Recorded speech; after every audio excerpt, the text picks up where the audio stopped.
దేవునికి మహిమ కలుగునుగాక. లోకములో మీకు శ్రమ కలుగును అని యేసు పలికిన మాటలలో మనకు మినహాయింపు ఉండగలదని మనమందరము భ్రమపడుచుందుము. కానీ మన పరలోకపు తండ్రి మన జీవితాలలో జ్ఞానయుక్తముగా కష్టాలను కూడా ఒక భాగంగా నిర్ణయించిన దైవ విధానమును గ్రహించినచో, దుఃఖము కలిగినప్పుడు, ప్రమాదములు వాటిల్లినప్పుడు వాటికి మనము ఆశ్చర్యపడము. ఒక ఆసుపత్రిలో ఒక యవ్వనస్తురాలిని గ్రుడ్డిదానిగా మారకుండా కాపాడుటకు వైద్యులు చేసిన సకల ప్రయత్నములు వ్యర్థమైన సమయంలో విలియం శాంగ్స్టర్ అను సుప్రసిద్ధ ఆంగ్ల బోధకుడు ఆమెను దర్శించెను. ఆమె దుఃఖముతో, దేవుడు నా చూపును తీసివేయబోచున్నాడు అనెను. ఆ మాట అతడు విన్నాడు, కానీ మొదట ఎలాంటి బదులు పలుకలేదు. తర్వాత అతడు కనికరముతో, ఆయనను అలాగు చేయవద్దు జెస్సీ, నీవే ఆయనకు ఇచ్చివేయుము అనెను. ఆ మాటకు ఆమె నాకు అర్థం కాలేదు అని జవాబిచ్చెను. అందుకు ఆయన ఇచ్చిన వివరణ ఏమనగా, ఈ ప్రార్థన చేయుటకు ప్రయత్నించుము. తండ్రి, నేను నా చూపును పోగొట్టుకోవలసి వచ్చినచో దానిని నీకే ఇచ్చివేయుటకు నాకు సహాయము చేయుము అని ప్రార్థించుమని చెప్పాను. ఒకవేళ మనకు ప్రియమైన వారిలో ఒకరు చనిపోవచ్చును అను సంగతి తెలిసినచో, లేక మనం శాశ్వతంగా అంగవిహీనులవుదుమని తెలిసినచో, దానిని మనము దేవునికి ప్రేమపూర్వక అర్పణగా ఇచ్చివేయుదుము. అబ్రహాము తనకు ప్రశస్తమైన కుమారుడగు ఇస్సాకును మోరియా పర్వతముపై దేవునికి అప్పగించినట్లు మనము ఈ విధంగా ప్రార్థించెదము. తండ్రి, మీరు నాకిచ్చిన కుటుంబ సభ్యులనైనను ఆస్తిపాస్తులనైనను అశాశ్వతములు.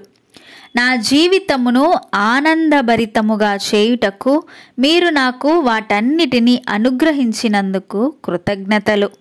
వాటిని తిరిగి మీకే ఇచ్చివేయుచున్నాను అని ప్రార్థించుము.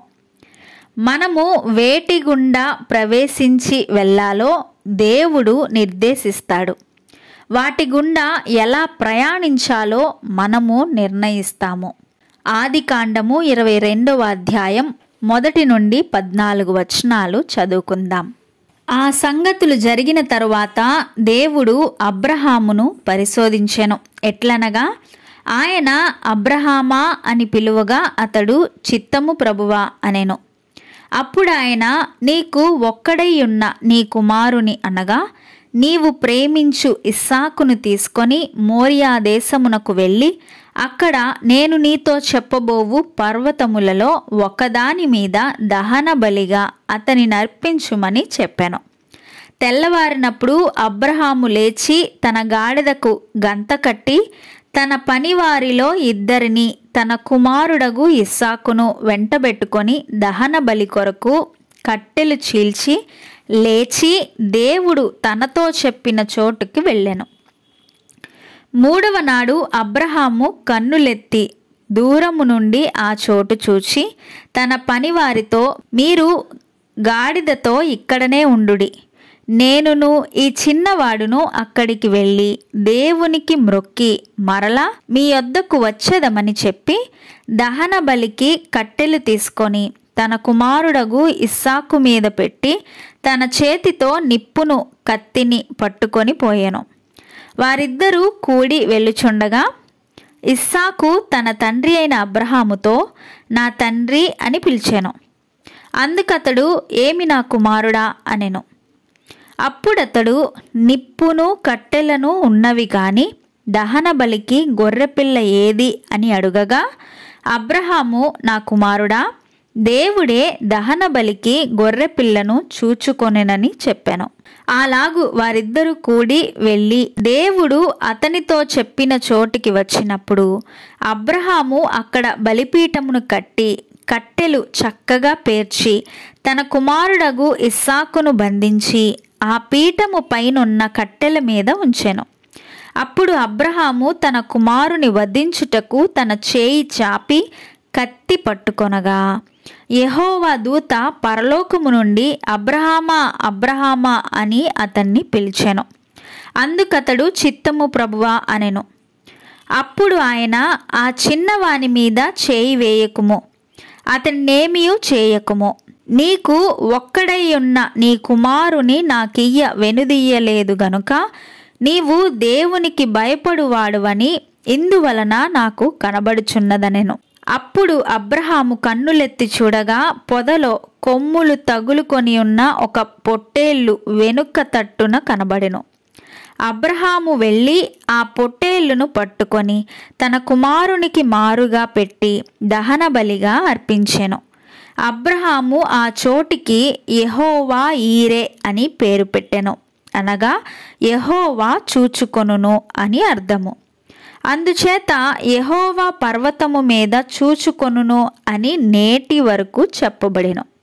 మన్నాను కురిపించినవాడు, బండ నుండి నీళ్లను పుట్టించినవాడు, ప్రార్థించగా ఆకాశము నుండి వర్షమును పంపించిన దేవుడు, నీ సమస్త విషయములలో నీవు ప్రార్థించిన మేరకు యెహోవా ఈరే, ఆయన సమస్తమును చూచుకొనును అనే విశ్వాసముతో నీ భక్తి జీవితమును కొనసాగించినచో తప్పనిసరిగా అబ్రహాము వలె ఆశీర్వాదము నొందుకొందువు.